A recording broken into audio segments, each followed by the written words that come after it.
Ciao a tutti. Allora, hoje é dia 28 de outubro de 2025.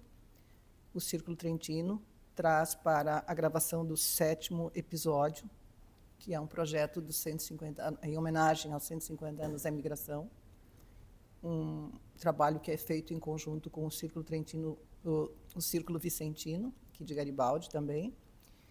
E estamos trazendo hoje, então, a nossa querida professora Silvia Regina Fachin Menegus. A Silvia é mestre em Linguística Aplicada, é graduada em Letras, tradutor, e também com formação na Universidade de Caxias do Sul e na Ca' Foscari de Veneza. E nossa professora de italiano também por muito tempo.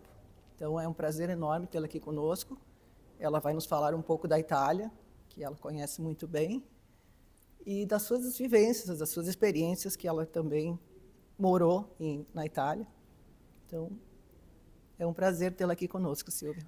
Prazer é meu, prazer é contribuir com o Círculo, dar uma continuidade a um trabalho que a gente já começou anos atrás, de participação nas reuniões, nas aulas do Círculo. Foi uma experiência muito gratificante para mim, ter feito esses anos de cursos, onde a gente não só estudava a língua italiana, porque a gente pode aprender uma língua de diversas formas e com diversos objetivos e com diversas aplicações também.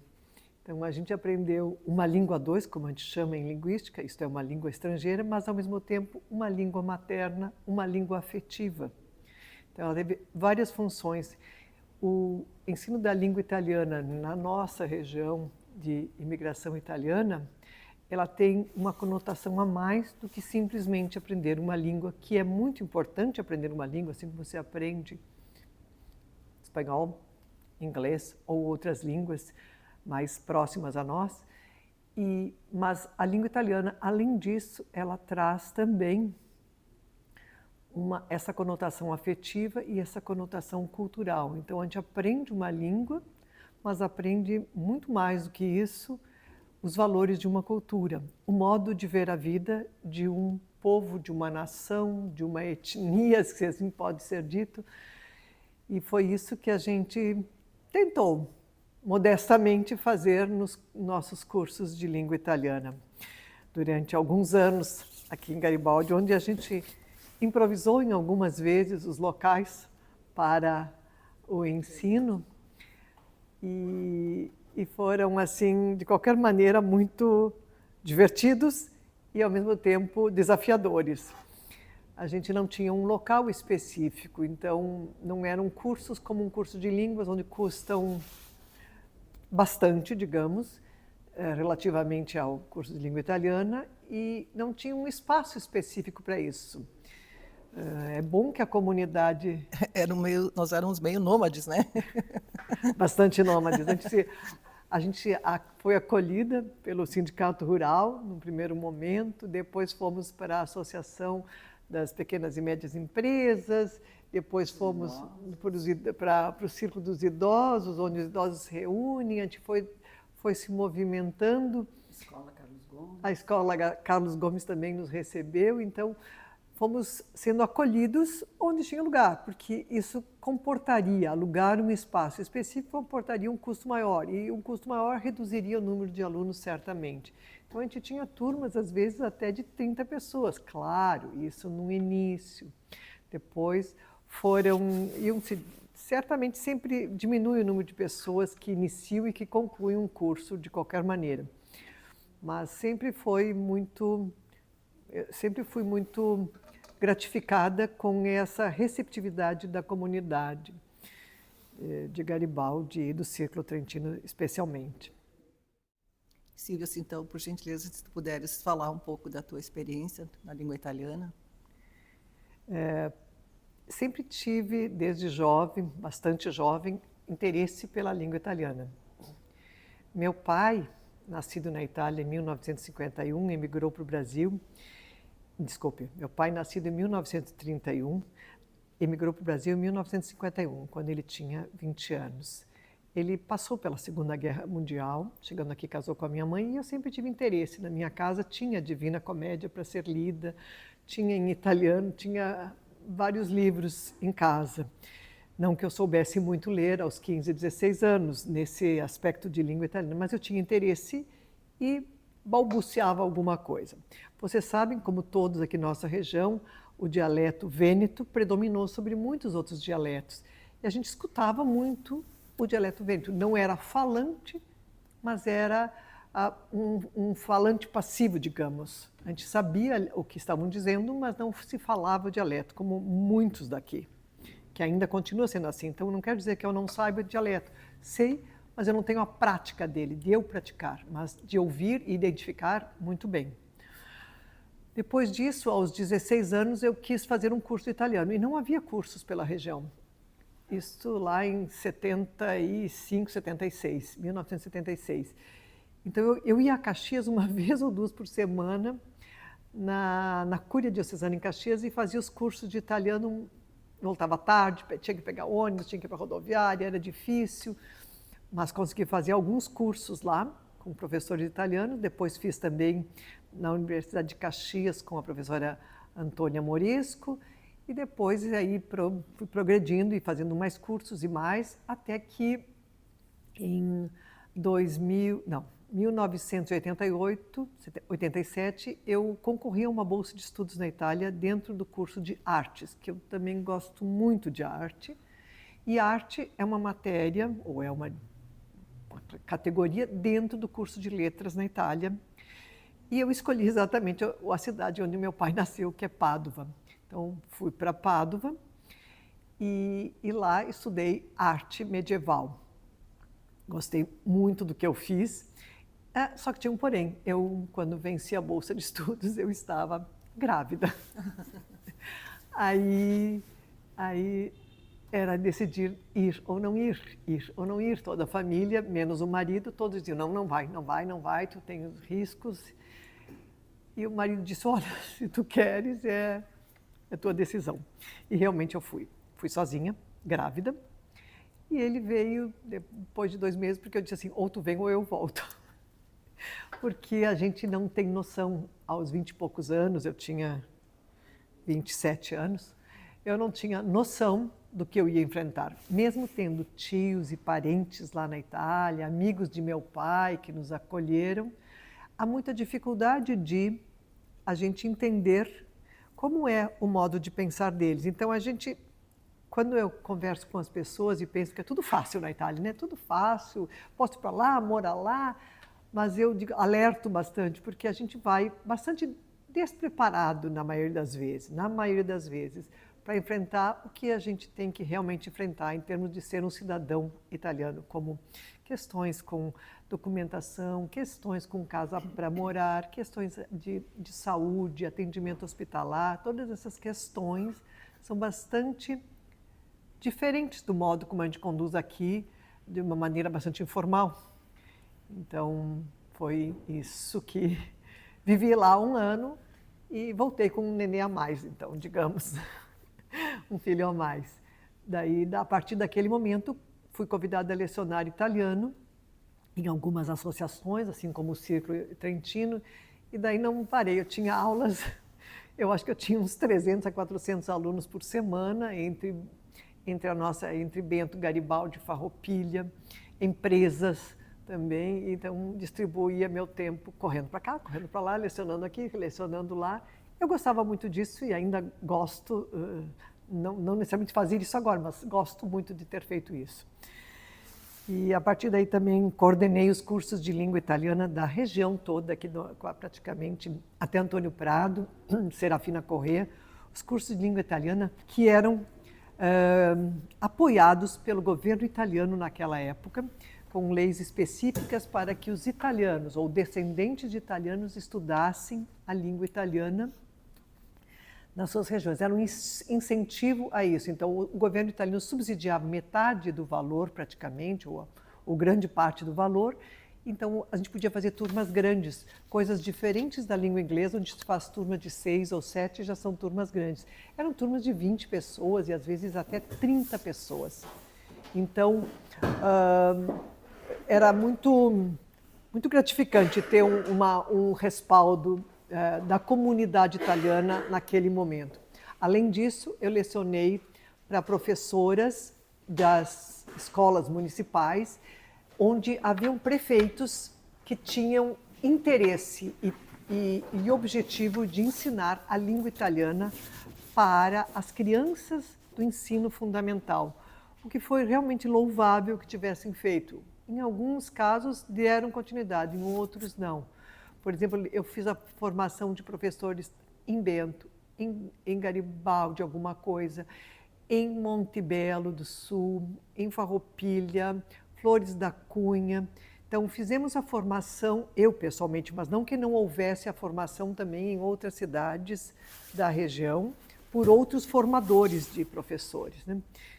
Então, isso talvez tem que partir realmente de uma iniciativa do poder público, querer lecionar italiano para as crianças como uma língua extra, como uma língua de afeto, uma língua afetiva, que daí o ensino se desencadeia. Sem isso, é difícil iniciativas isoladas desencadearem o ensino da língua como a gente almeja que seja para as crianças também um domínio de mais uma língua. Sempre será, de qualquer forma, o domínio de mais uma língua, o que faz muito bem para a criança, que a gente diz, mas não é muita língua na cabeça de uma criança para ela aprender, não sei o quê. Depende. Se isso for feito de uma maneira lúdica e sem uma cobrança, como é feita às vezes no ensino médio com relação à acentuação, à concordância verbal, não tem problema, a criança pode aprender isso de maneira lúdica. E a criança tem uma capacidade infinitamente maior do que um adulto de aprender línguas e de aprender sons que os adultos não conseguem pronunciar às vezes, mas uma criança consegue. A criança consegue pronunciar todos os sons que as línguas do mundo podem oferecer. Um adulto consegue aprender os seus sons, mas eles sabem aprender sons de línguas que nunca aprenderam, porque eles têm essa capacidade de reproduzir esse som. Então, se a nossa iniciativa pública, ou o poder público, melhor dizendo, tiver esse interesse de ensinar a língua italiana para crianças, há professores preparados na região. Se não há, é fácil se conseguir captar esses professores e ensinar para os professores municipais para que esses ensinem as crianças de uma maneira lúdica. É sempre bom ter isso. É uma língua a mais, é uma língua de mundo. Como se aprende espanhol, como se aprende inglês, aprender italiano é uma língua de mundo que nos permite transitarmos muito mais facilmente por países europeus e não só, do que só falando português, que também é uma língua da comunidade europeia, mas não é só essa. Então é bom ter domínio de mais línguas da comunidade europeia. Então, Silvia, hoje nós temos a questão da cidadania por matrimônio, né? Que exige o conhecimento da língua italiana, a prova de proficiência. O que tu poderia nos falar também sobre isso, né? Quando uma pessoa tem cidadania italiana, digamos, um homem ou uma mulher tem cidadania italiana e ele tem intenção de passar para o seu cônjuge, ou o seu cônjuge tem intenção também de ter a cidadania italiana, ele pode se candidatar a isso solicitando a cidadania italiana. É uma espécie de naturalização. Então, quem quiser concorrer a isso, quem quiser se preparar para isso, terá que fazer cursos de língua italiana para poder fazer um exame, uma proficiência em diversos níveis, de fala, de escrita, de compreensão, de interpretação. É uma proficiência como se faz também do inglês, o TOEFL e outros exames de inglês, se faz também do italiano, que é o TILS, o CEDILS e assim por diante. Tem que se preparar, não adianta pensar que só com o nosso dialeto a gente consegue, talvez consiga entender, mas a gente não consegue produzir muita coisa. Então, precisa um preparo mais profissional, ou preparado por um profissional, para poder afrontar em italiano, esse exame. Ele é, eu acho que eu diria assim, a pessoa tem que estudar pelo menos 1 ano e meio para poder fazer esse exame. Tem pessoas preparadas, como dentro do próprio círculo vocês têm pessoal preparado para o pessoal que quer fazer algum exame nesse sentido. E são mais aulas particulares, tem simulações desse exame também, mas ele é oferecido por universidades italianas e que vêm para o Brasil 1, 2 ou 3 vezes por ano, uma coisa assim, com datas pré-determinadas, não é feito em casa, quer dizer, não é feito online, e é feito, e aí o resultado vai todo lacrado para a Itália, para a universidade, para ser dado o veredicto do que foi feito no exame, né?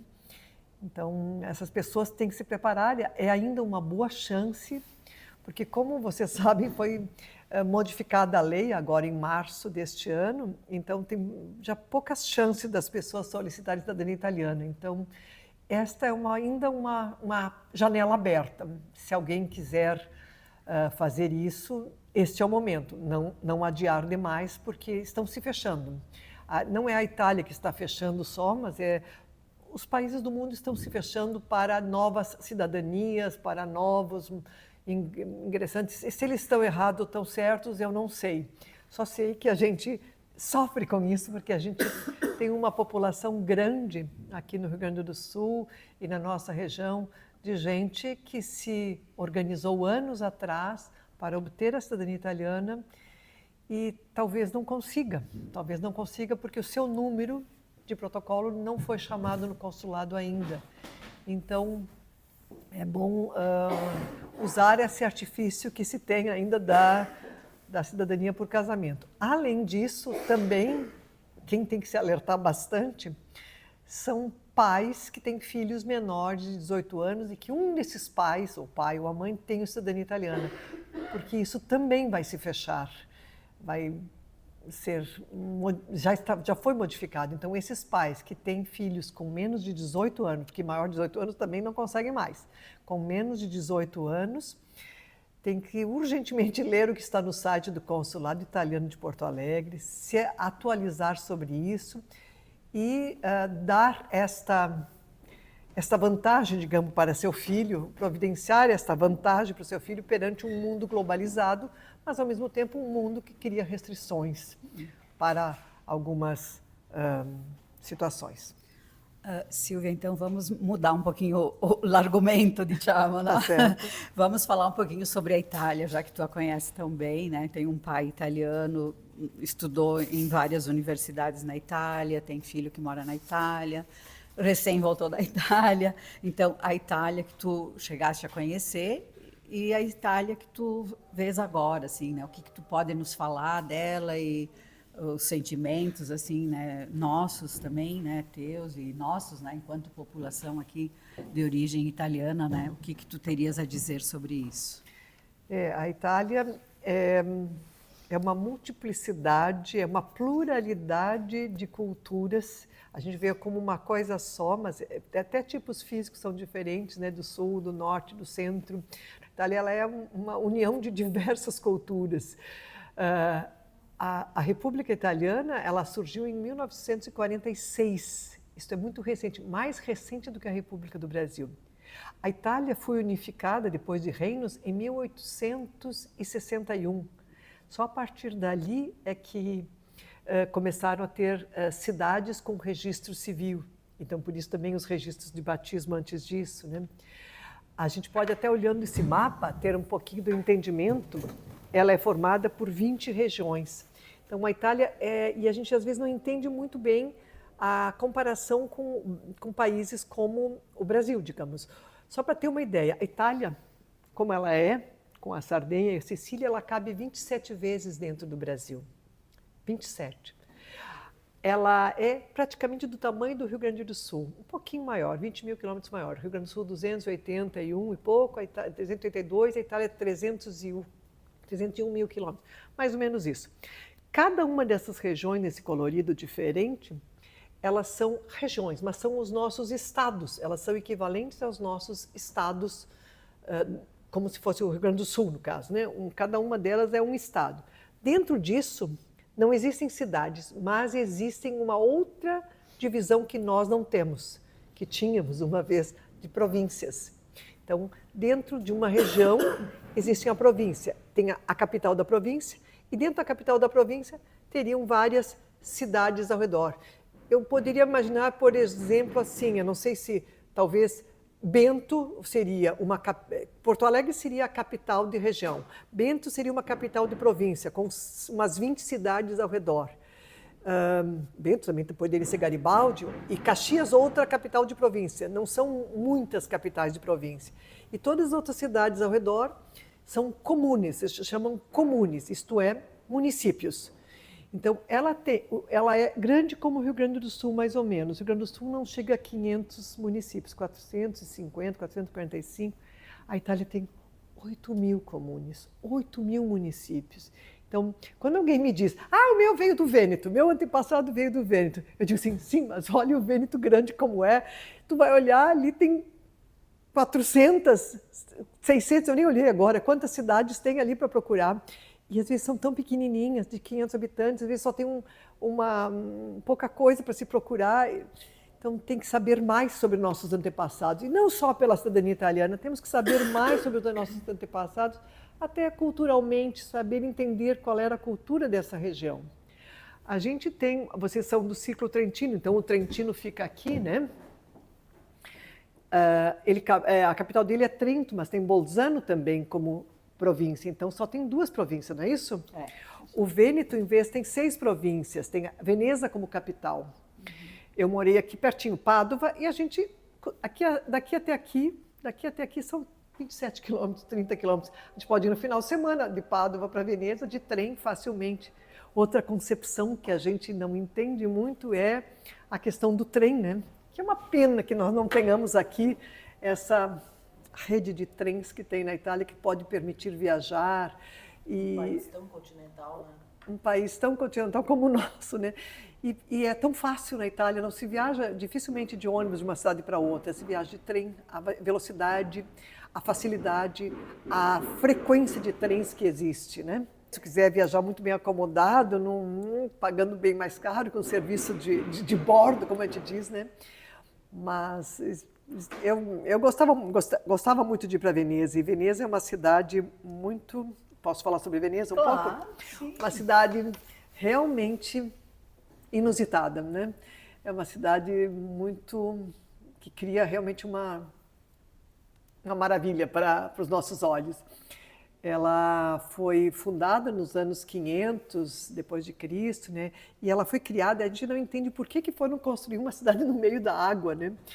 A gente acha assim, meu Deus, não tinha outro lugar para construir, mas ela é toda construída estrategicamente, porque as populações que moram aqui, Veneza fica aqui, né? Fica aqui no meio da água. Veneza vinha sofrer, Veneza e o Vêneto e toda essa região também do Friuli, talvez também o Trentino, sofria já com as invasões dos longobardos e do Átila e os hunos, que dizimavam populações, acabavam com tudo, saqueavam tudo que eles tinham. Eles vinham então de quê que eles vinham até aqui?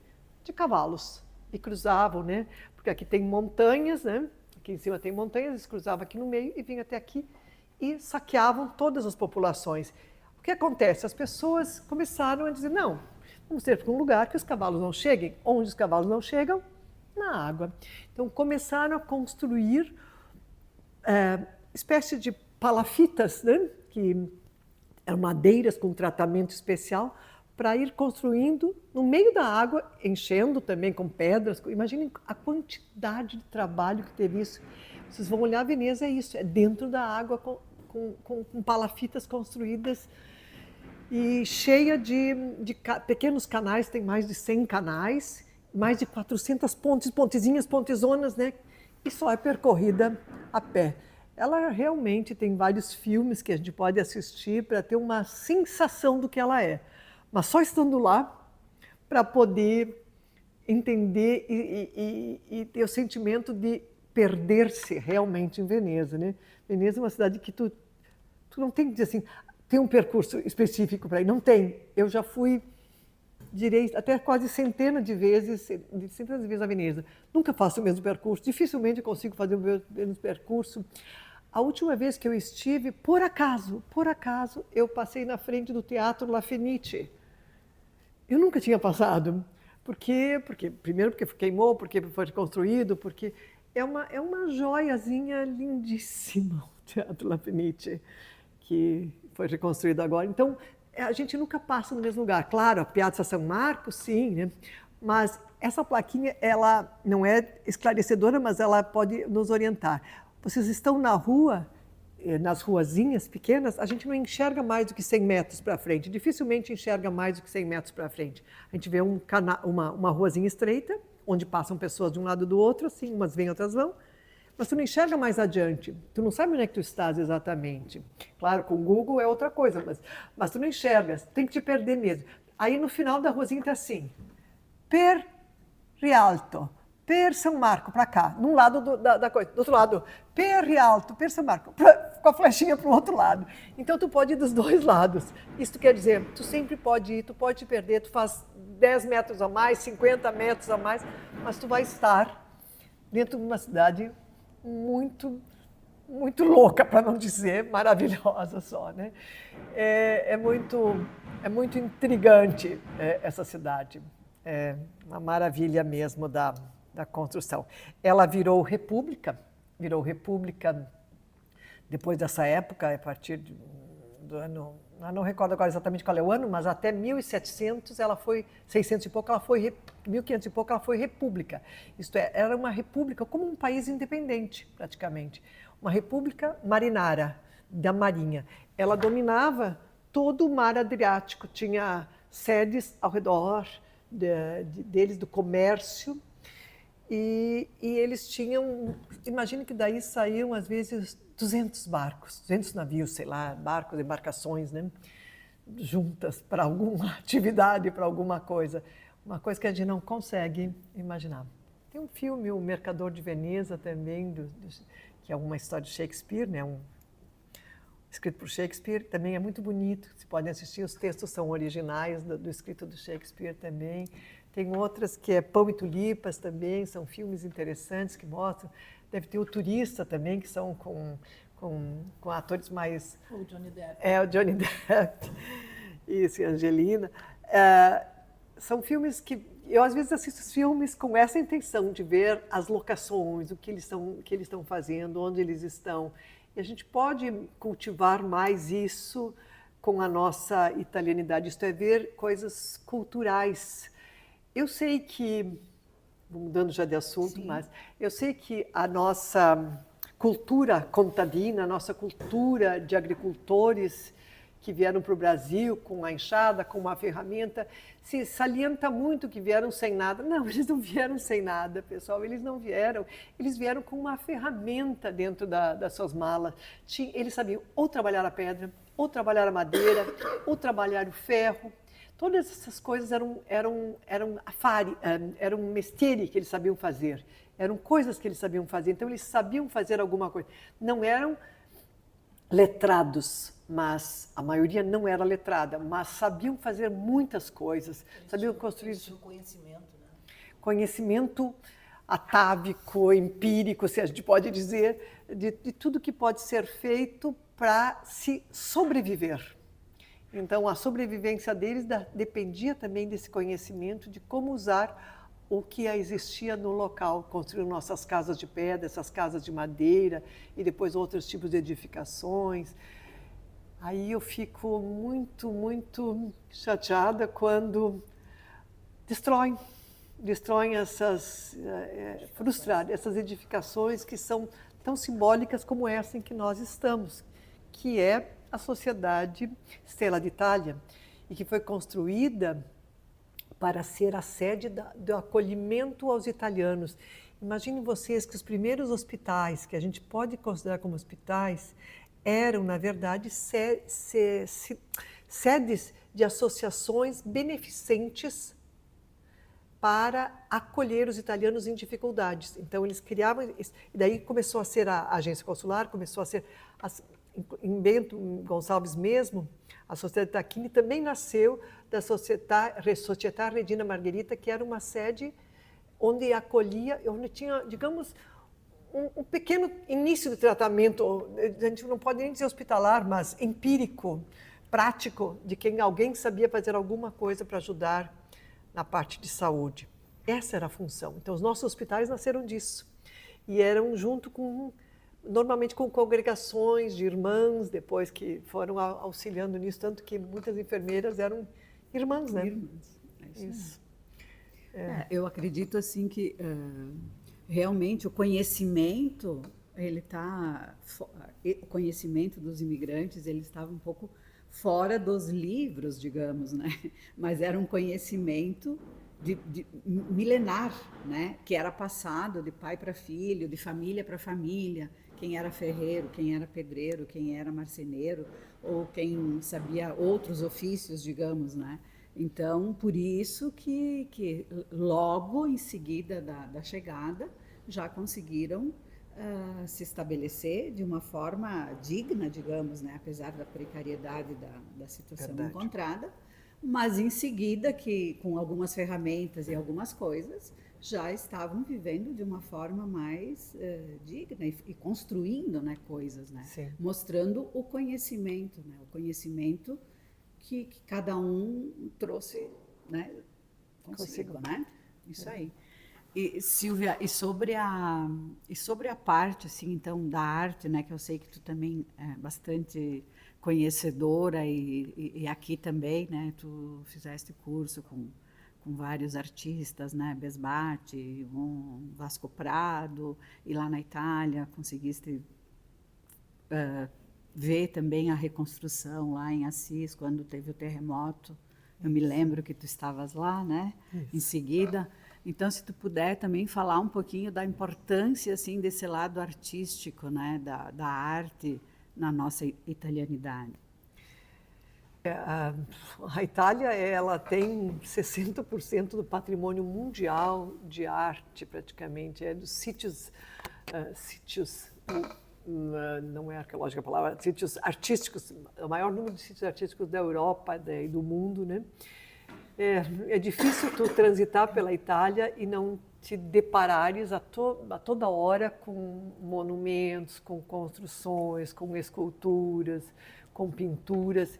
Então, tu ficas pensando assim, como a arte é importante para a formação de uma pessoa. A gente acha que é uma coisa não necessária, mas a arte ela faz parte de toda a tua experiência com o mundo.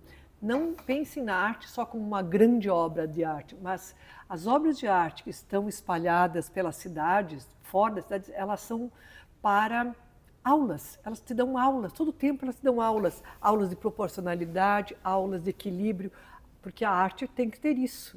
Então, tu olhas para isso e tu intrinsecamente ou inconscientemente tu absorves essa cultura. Por isso, nossas cidades, elas são referências para as pessoas que vivem nelas. Se a gente pudesse ter mais obras de arte numa cidade, a gente criaria pessoas com mais referenciais para muita coisa, porque a arte ela vai permear muitas das nossas ações, muitas das nossas escolhas na vida. Sem saber, a gente está escolhendo. Quando a gente acha trivial ou até superficial escolher um sapato, escolher uma roupa, mas nós estamos usando conhecimento artístico para isso, conhecimento que vieram de nossos antepassados, ou que está na nossa cultura atual, ou na televisão, ou numa revista, ou sei lá, em outros meios, no computador. Por isso, formar bom gosto, que os italianos têm extremo bom gosto. A gente, quando pensa no italiano, diz assim, como eles sabem se vestir, escolher, fazer design de carros, de móveis. A gente olha para o que eles fazem e diz, como é que eles podem ser tão criativos, né? A arte está aí por tudo. Então, eles estão toda hora sendo bombardeados por informações artísticas e, claro, estudo atrás disso tudo, que formam a mentalidade deles, que formam o gosto deles. Seria muito bom que a gente tivesse isso também na nossa cidade. Mostras artísticas mais antigas, mais recentes, arte moderna, ou faça mostras itinerantes, eu não sei o que, mas eu acho que a arte, no meu caso, ela determina muita coisa das minhas escolhas de vida. Uma cadeira, o design de uma cadeira, a confortabilidade de uma cadeira, tudo isso na medida do homem. O humanismo, aí entra noutra seara, né? O humanismo quer dizer tudo na medida do homem, na medida que seja confortável ao ser humano, né? Então, a Itália, não dá nem para dizer, tu gosta de arte medieval, tu gosta de arte antiga, tu gosta de arte moderna, tu gosta de arte do Renascimento. Eu nem faço escolhas quando eu vou, eu só posso, dentro do museu eu faço algumas escolhas, mas estando ali eu vou, o que eu puder aproveitar, eu vou. A Itália tem muitas obras de outros artistas e pintores, escultores de outros países. Veneza está cheio de museus também lindos. Eu não consegui ver todos ainda, já fui várias vezes, mas não consegui ver todos.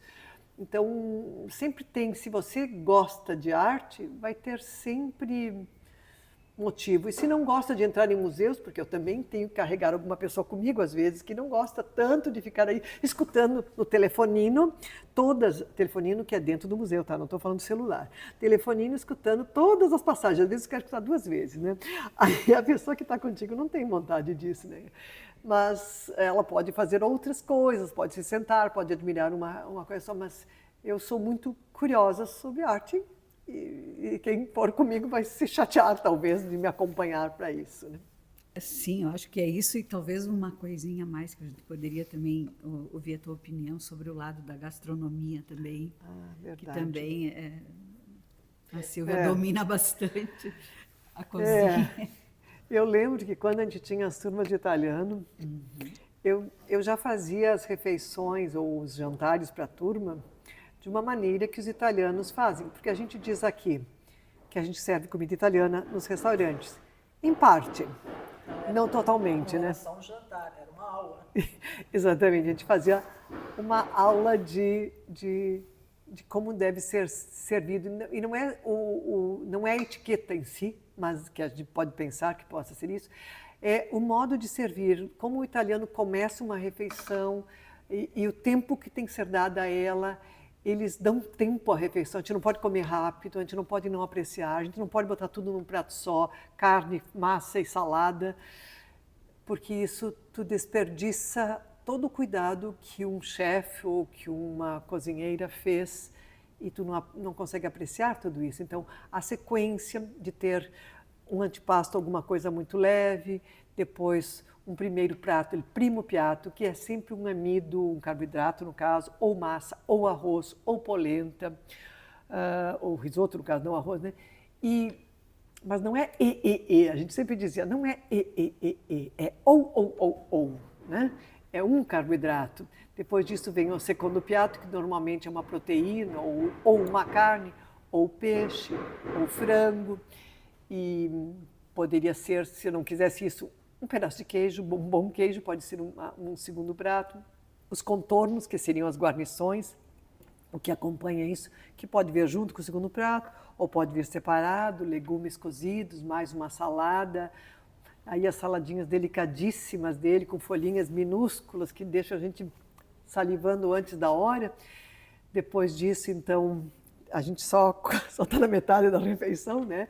Que acabou a refeição praticamente. Aí vem uma fruta, e aí tu aprecias a fruta, e depois disso vem um doce com uma coisa, um tiramisu, um apfelstrudel, que também é dos Trentinos e também é da Itália, né? Se chama só strudel, o apfelstrudel, ou outros doces italianos. Depois tem, então, o café, e depois tem o licor, né? Então, são pequenas coisas, itens que vão se agregando, e quando tu vês, tu fizesse uma refeição não farta, mas variada e que te satisfaz. Eles realmente não fazem isso todos os dias, é claro que eles não fazem isso todos os dias, mas eles apreciam muito sentar à mesa com amigos, com familiares e usufruir desse convívio. E a gente sabe na nossa região como é bom a gente atrair as pessoas, e é um dos fatores que atrai a nossa região, atrai o turismo na nossa região, é a nossa gastronomia, certamente, porque de paisagens nós não mudamos muito de outras regiões do estado. Mesmo de arquitetura, teríamos que nos diferenciar mais. Garibaldi tem uma arquitetura muito bonita, mas a região toda não tem uma arquitetura, a não ser aqui e Antônio Prado, não tem uma arquitetura preservada. Poderíamos focar mais nisso, preservar mais, porque a Itália recebe, ela tem 60 milhões de habitantes, a Itália. Um pouquinho maior que o Rio Grande do Sul, 60 milhões, nós somos uns 10 milhões.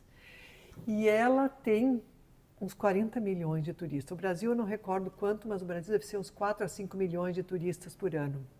40 milhões de turistas.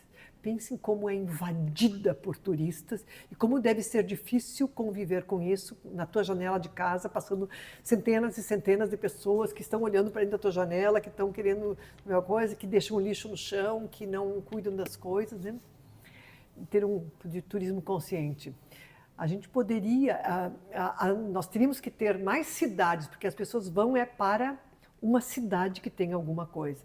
Então, se quiséssemos atrair mais turismo, teríamos que preservar mais do que já estamos preservando, que Garibaldi é um símbolo disso, mas poderíamos preservar mais e pensar em outros percursos, como já foi criado também o percurso dos capitéis, que o Círculo Trentino iniciou lá atrás, né, com pesquisas, com levantamentos fotográficos muito bons. Escreveram o livro onde é que está, dona Mônica? Onde está o livro? Pode mostrar aqui o livro para nós, vamos ver. Que foram coisas importantes. Também é um percurso que agora vai ser agregado também a uma outra associação, né, a Associação Rota dos Capitéis. Rota dos Capitéis, que pode ser um percurso ciclístico, a pé, de carro. Então, temos que agregar mais coisas e também cuidar da nossa gastronomia, que já está bastante bem, mas pode ainda ser melhorada com intercâmbios com a Itália, com cursos específicos.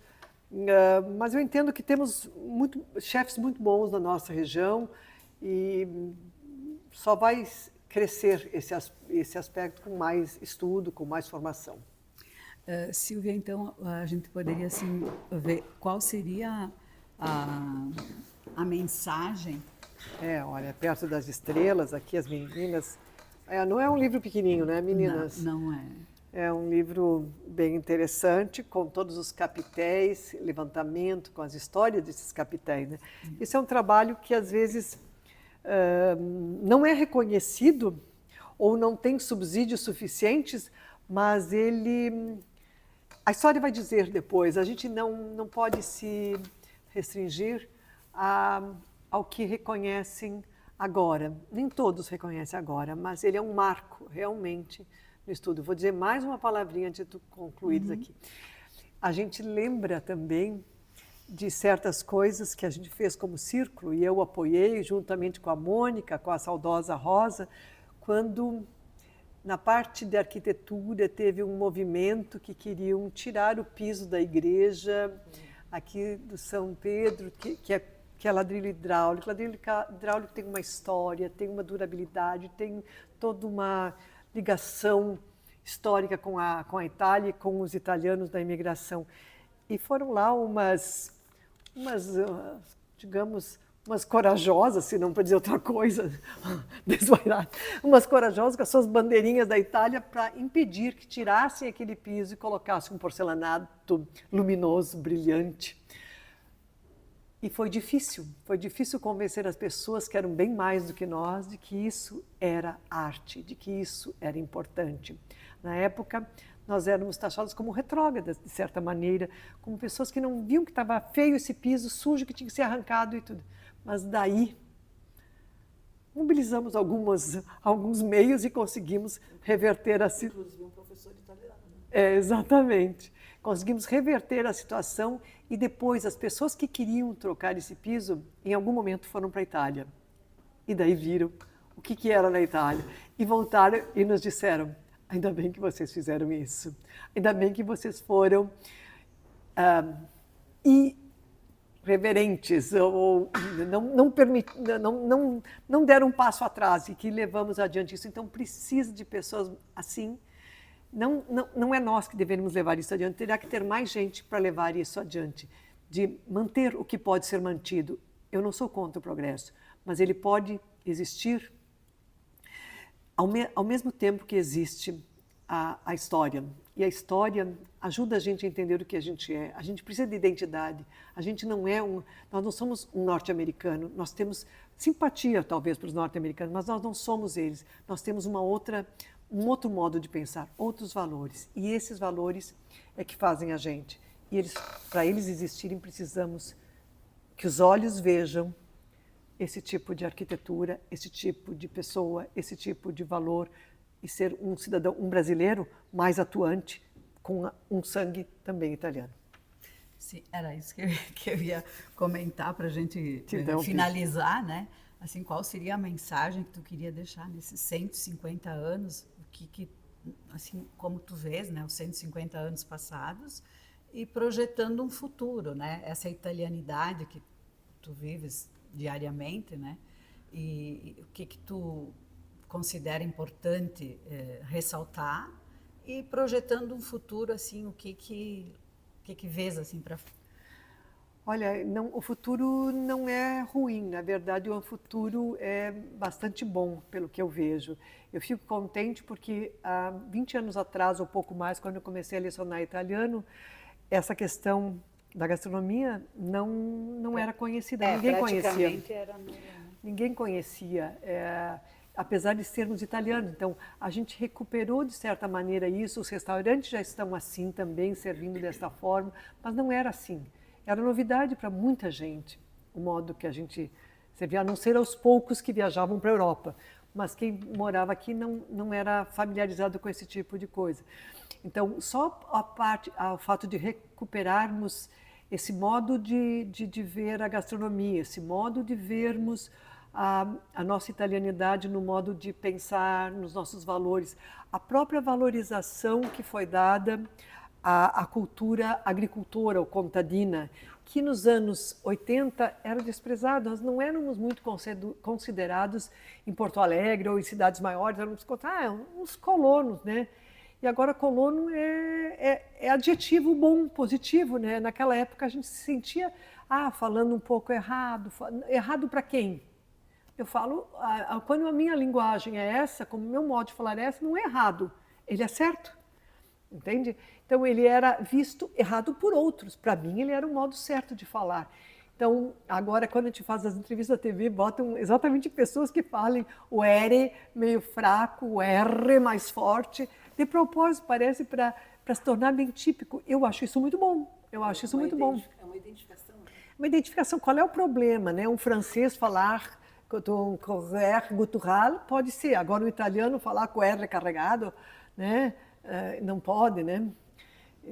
Areia, né? Não sei, estou só dando um exemplo que me vem à mente, né? Claro. Invertendo os R's, né, no caso.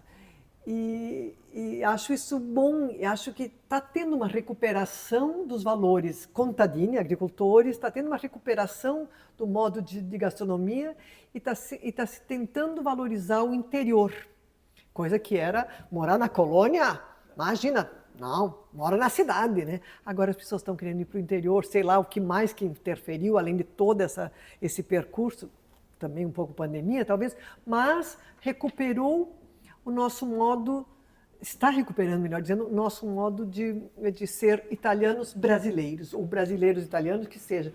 Mas nós nunca vamos ser só brasileiros e nós nunca vamos ser só italianos.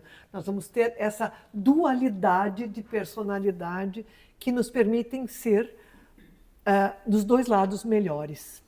Isso eu acho muito bom. Mas claro que precisamos ter mais ações como essas que vocês fazem, o Círculo Trentino faz, ou outros círculos façam, ou prefeituras e secretários de cultura, de educação possam fazer, e empresas mesmo, as empresas podem fazer para valorizar os objetos, o fazer das coisas. E nesse ponto já me vem um parênteses aqui, vou fazer mais um parênteses aqui, a questão, por exemplo, de uma Tramontina que faz toda a parte da cutelaria, a história, só lembrando a história do talher seria já uma coisa maravilhosa de se fazer um museu interativo, ou não digo, a palavra museu às vezes ela é restritiva, né? Pode ser um espaço interativo para isso. Aí, só para a gente ter uma ideia, o garfo, que está tão fácil nas nossas bocas para nos servirmos, ele só entrou na Itália em ano 1004. 1004. Ele foi introduzido, a gente falou tanto de Veneza, que tinha os doges. O doge de Veneza era o administrador de Veneza, né? Il doge, il duca. E ele entrou em Veneza em 1004, quando um doge casou com uma princesa bizantina. E vocês sabem que naquela época, por questões assim, de higiene, por questões até do próprio envenenamento, né, das pessoas, de traições, cada um tinha seus talheres no bolso. Era assim que se fazia. Como a gente fez na pandemia, levava seus talheres. Eu fiz as embalagens para levar os talheres onde eu ia na pandemia, para minha filha também, em Londres. E aí o que acontece? A pessoa levava seus talheres para as refeições. Então teve esse casamento, a princesa bizantina levou seus talheres. Mas os talheres italianos, os italianos comiam com as mãos. Eram com as mãos. E os únicos talheres que eles tinham eram colher para coisas líquidas e a faca para cortar outras coisas. O que a princesa bizantina tira do seu bolsinho aqui, da sua bolsinha? Um garfo com duas pontas. Era assim o garfo da época, de 1004. Os italianos ficaram arregalados. Era coisa do demônio. Por isso que a forqueta... Ela tinha alguma parceria com o demônio, foi olhada assim, e depois, isso não foi introduzido logo na Itália, depois de uns 60 anos veio outra princesa também com isso aí, escandalizou a corte de Veneza, isso aí. Então imaginem só que histórias lindas que seria para a gente contar, né? Como é que a Itália não usava garfos até o ano 1000, então veio dos bizantinos, que tinham uma cultura mais higiênica, talvez, do que os próprios italianos. É isso. É isso. Então tá, eu acho que estamos conversadas, né, hoje. Vai Silvia, adiante, né? a gente te agradece muito e eu acho que é isso, né? Deu para dar um panorama geral da nossa italianidade, enfim, na comemoração dos 150 anos. Isso aí, eu agradeço muito o convite, agradeço muito a participação de vocês nessa organização e o empenho de vocês para que isso seja divulgado e tenha atividades de todos os tipos dentro dessas comemorações dos 150 anos. Fico muito lisonjeada de participar. Obrigada. Obrigada. Grazie. Grazie mille.